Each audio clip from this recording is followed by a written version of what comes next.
Welcome to the Banker Lamp. Please enjoy the video. You have the essentials installed and permissions granted. Now begin. Open Shortcuts, locate Icon Themer, and tap to run once to initialize settings. When prompted, choose the Icon Pack folder and confirm file names match your target apps. Once done, provide the shortcut access to photos or files so it can import images. Make sure to keep the Icon Pack organized in a single folder. That prevents mismatched names and speeds the next steps. Now you map icons to apps. Use the Shortcuts mapping screen to pair each icon file name with an app or its URL scheme.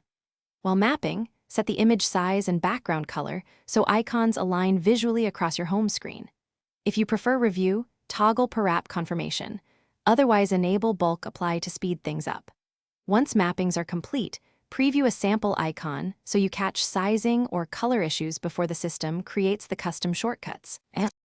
Finish by running the apply action to create custom shortcut icons on your home screen. Follow prompts to add them, and if desired, hide the original apps in the app library. Once added, arrange icons and folders to match your new theme. If something goes wrong, first check that file names exactly match mapping entries, then verify Shortcuts has files/photos permission and rerun the initial setup. If icons still don't appear, reboot the device and repeat the apply. Thanks for watching. If this was helpful, leave a like and consider subscribing. See you next time.